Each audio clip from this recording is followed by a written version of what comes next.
Chapter 14. The Sixth Sense, the door to the Temple of Wisdom, the 13th step to riches. The 13th principle is known as the sixth sense. Infinite intelligence may and will communicate voluntarily through the sixth sense without any effort from or demands by the individual.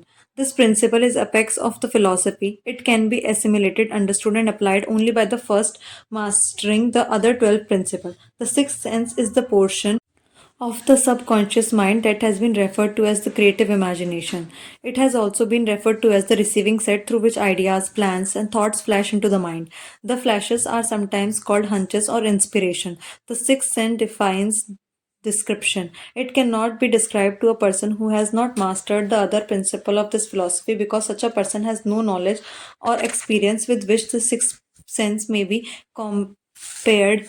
Understanding of the sixth sense comes only by meditation and through mind development from within. The sixth sense is probably the medium of contact between the finite and of individuals and infinite intelligence. For this reason, it is a mixture of both mental and spiritual. It is believed that to be the point at which mind of an individual contacts with the universal mind. After you have mastered the principles described in this book, you will be prepared to accept as truth a statement that may otherwise be incredible to you. Namely, through the aid of sixth sense, you will be warned of impending dangers in time to avoid them, and notified of opportunities in time to embrace them. With the development of the sixth sense, there comes to your aid and to your abiding a guardian angel who will open to you at all times the door of the to the temple of wisdom.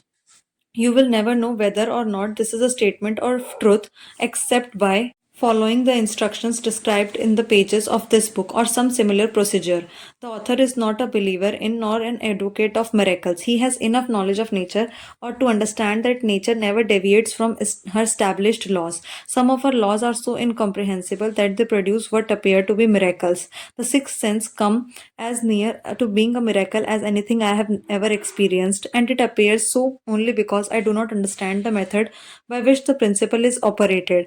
This much the author does know, that there is power or a first cause or an intelligence which permeates every atom of matter and embraces every unit of perceptible energy, that this infinite intelligence converts acorns into oak trees, causes water to flow downhill in response to the law of gravity, follows night with the day and winter with summer, each maintaining its proper place and relationship to the other. This intelligence made through the principles of the philosophy to be induced to aid transmuting desires into concrete or material form. The author has this knowledge because he has experimented with it and has experienced it. Step by step through the preceding chapters, you have been led to this, the last principle. If you have mastered each of the preceding principles, you are now prepared to accept without being skeptical the stupendous claims made here. If you have not mastered the other principles, you must do so before you may determine definitely whether or not the claims made in this chapter are fact or fiction. While I was passing through the age of hero worship, I found myself trying to imitate those whom I most admired.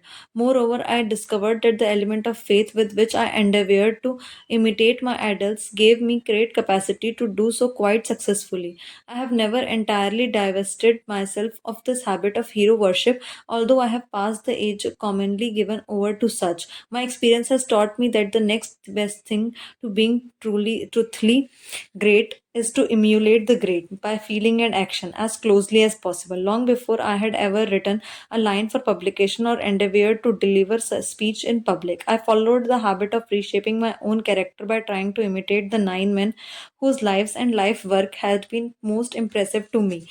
These 9 men were Emerson, Paine, Edison, Darwin, Lincoln, Burbank, Napoleon, Ford, and Carnegie. Every night over a long period of years, I held an imaginary council meeting with this group whom I called my invisible counselors. The procedure was this: just before going to sleep at night, I would shut my eyes and see in my imagination this group of men seated with me around my council table. Here I had not only an opportunity to sit among those whom I had considered to be great, but actually dominated the group by serving as the chairman. I had a definite purpose in indulging my imagination through these nightly meetings. My purpose was to rebuild my own character so it would represent a composite of the characters of my imaginary counselors. Realizing as I did early in life that I had to overcome the handicap of my birth into an environment of ignorance and superstition, I deliberately assigned myself the task of voluntarily rebirth through the method here described. Building character through autosuggestion. Being an earnest student of psychology, I knew that all people have become what they are because of their dominating thoughts and desires. I knew that every deeply seated desire seeks outward expression through which it may be transmuted into reality. I knew that self suggestion is a powerful factor in building character, that it is, in fact, the sole principle through which character is built. With this knowledge of principles of mind operation, I was fairly well armed with the equipment needed to rebuild my character. In these imaginary council meetings, I called on my cabinet members for the knowledge I wished to each to contribute, addressing myself to each member in audible words as follows: Mr. Emerson, I desire to acquire from you the marvelous understanding of nature which distinguished your life. I ask that you make an impress upon my subconscious mind of whatever qualities you possessed that enables you to understand and adapt yourself to the laws of nature. I ask that you assist me in reaching and drawing upon whatever sources of knowledge are available to this end. Mr. Burbank, I request that you pass on to me the knowledge which enabled you to so harmonize the laws of nature that you caused the cactus to shed its thorns and become an edible food. Give me access to the knowledge which enabled you to make two blades of grass through which where but one grew before and helped you to blend the coloring of the flowers with more splendor and harmony, for you alone have successfully glided the lily. Napoleon, I desire you to acquire from you my emulation, the marvelous ability you possess to inspire people and to arouse them to greater and more dominated, determined spirit of action. Also, to acquire the spirit of enduring faith, which enabled you to turn defeat into victory and to surmount staggering obstacles. Emperor Fate, King of Chance, Man of Destiny, I salute you, Mr. Payne. I desire you to acquire from you the freedom of thought and the courage and clarity with which to express convictions that so distinguished you. Mr. Darwin, I wish to acquire from you the marvelous patience and ability to study cause and effect without bias or prejudice so exemplified by you in the field of natural science. Mr. Lincoln, I desire to build you into my own character the keen sense of justice, the untiring spirit of patience, the sense of humor, the human understanding and tolerance that were your distinguishing characteristics. Mr. Carnegie,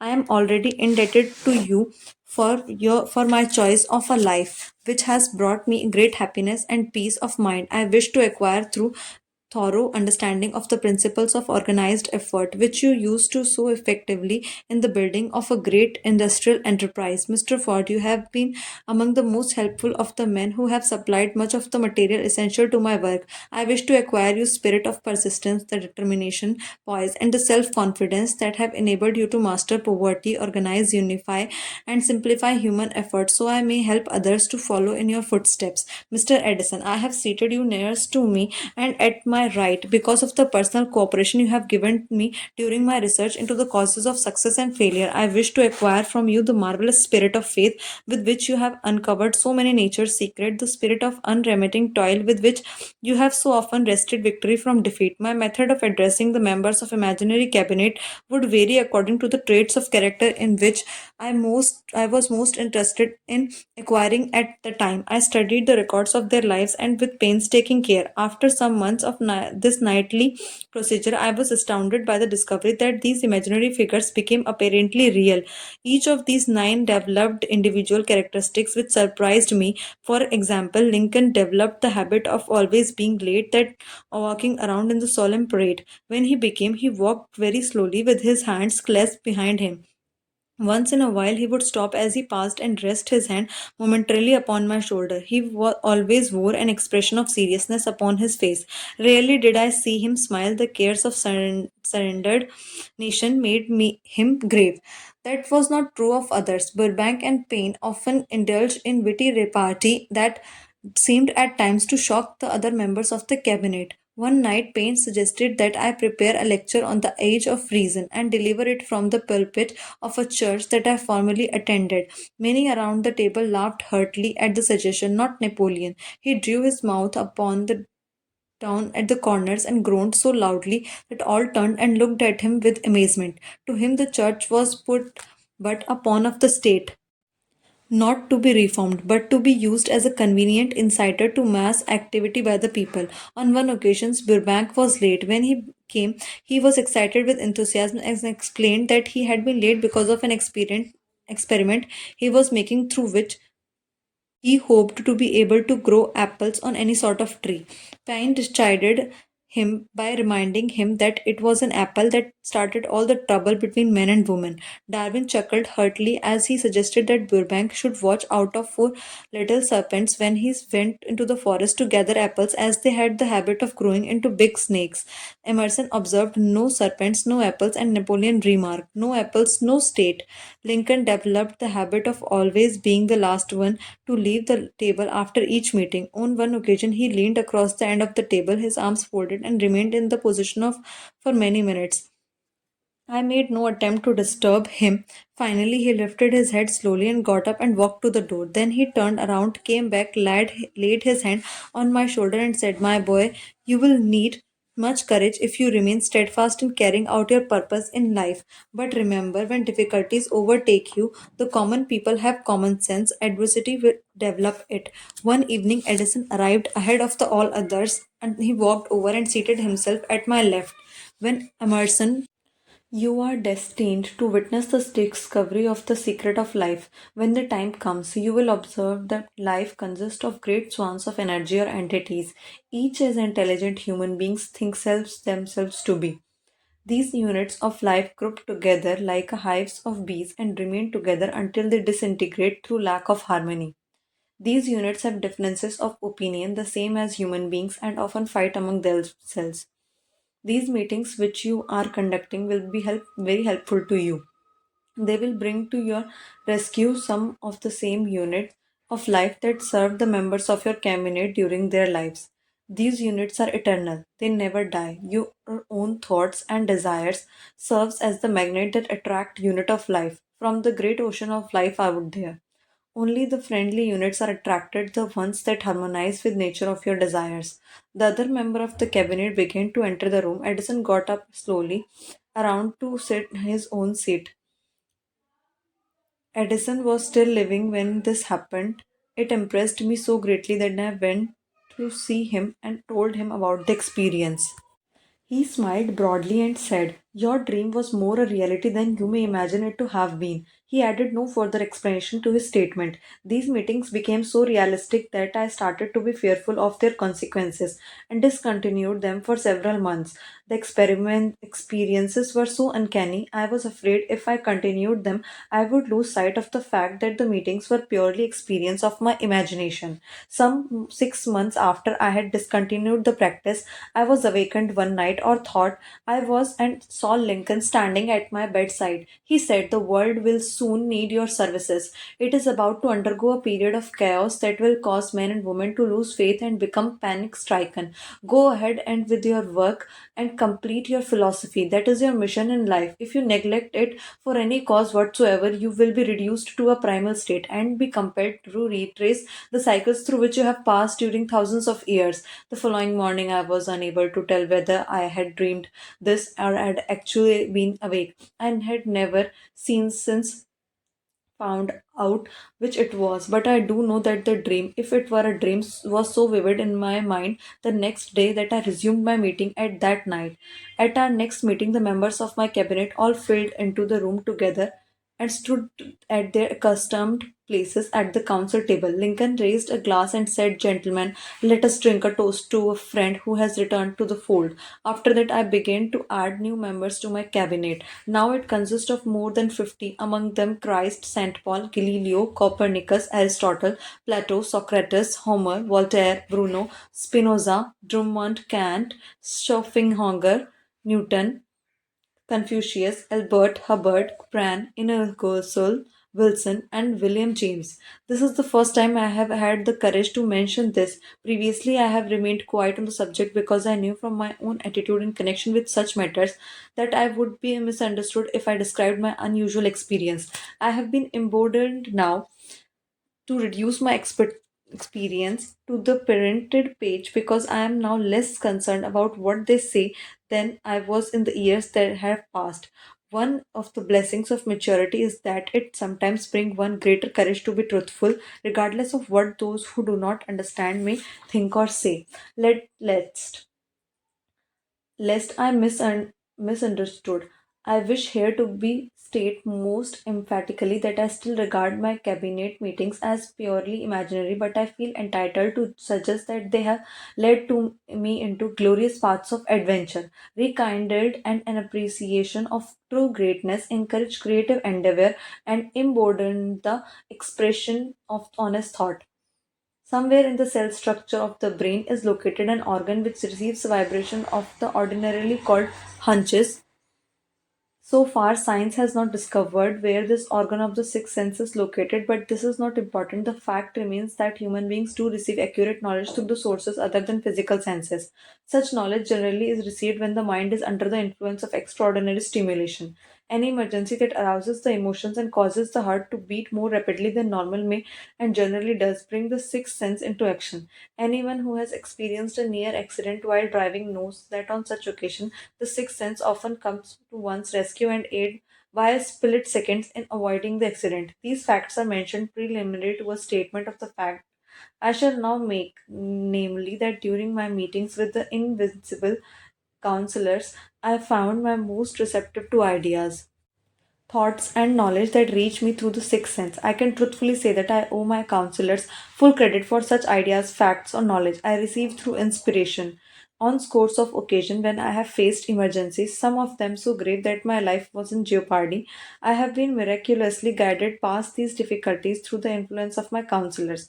My original purpose in conducting council meetings with imaginary being was solely that of impressing my own subconscious mind through the principle of autosuggestion with certain characteristics I desired to acquire. In more recent years, my experimentation has taken on an entirely different trend.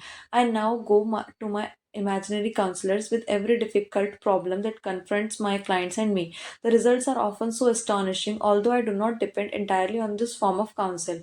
You, of course, have recognized that this chapter covers a subject with which majority of people are unfamiliar. The sixth sense will be of great interest and benefit to the person whose aim is to accumulate vast wealth, but in need not to claim the attention of those whose desires are more modest. Henry Ford undoubtedly understood and made practical use of the sixth sense. His vast business and financial operations made it necessary for him to understand and use this principle. Thomas A. Edison understood and used the sixth sense in connection with the development of inventions, especially those involving basic patents where he had no human experience or accumulated knowledge to guide him. This was the case while he was working on the talking machine and the moving picture machine. Nearly all great leaders such as Napoleon, Joan of Arc, Christ, Buddha, Confucius, and Mohammed understood and probably made use of the sixth sense almost continuously. The major portion of their greatness consisted of their knowledge of this principle. The sixth sense is not something one can take off and put on at will. Ability to use this great power comes slowly through the application of the other principles outlined in this book. Seldom does any individual come into workable knowledge of sixth sense before the age of 40. More often, the knowledge is not available until one is well past 50. This is because the spiritual forces with which the sixth sense is so closely related only mature and became usable through years of meditation, self examination, and serious thought. No matter who you are, what you may have been, your purpose in reading this book, you can profit by it without understanding the principle described in this chapter. This is especially true if your major purpose is that accumulation of money or other material things. The chapter in the sixth sense was included because the book was designed to present a complete philosophy by which individuals may unerringly guide themselves in attaining whatever they ask of life. The starting point of all achievement is desire. The finishing point is that brand of knowledge that leads to understanding, understanding of self, understanding of others, understanding of the laws of nature, cognition, and understanding of happiness. This sort of understanding comes in its fullness only through familiarity with the use of principle of the sixth sense. Therefore, that the principle had to be included as a part of this philosophy for the benefit of those who demand more than money. You must have observed that while reading the chapter where you were lifted to a high level of mental stimulation. Splendid.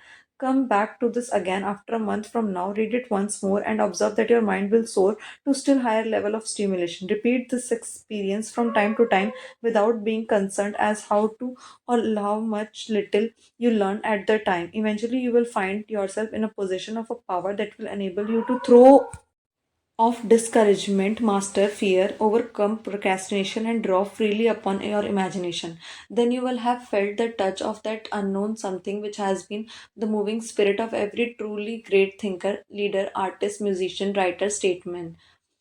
Then you will be in a position to transmute your desires into their physical or financial counterpart as easily as you may lie down and quit at the first sign of opposition.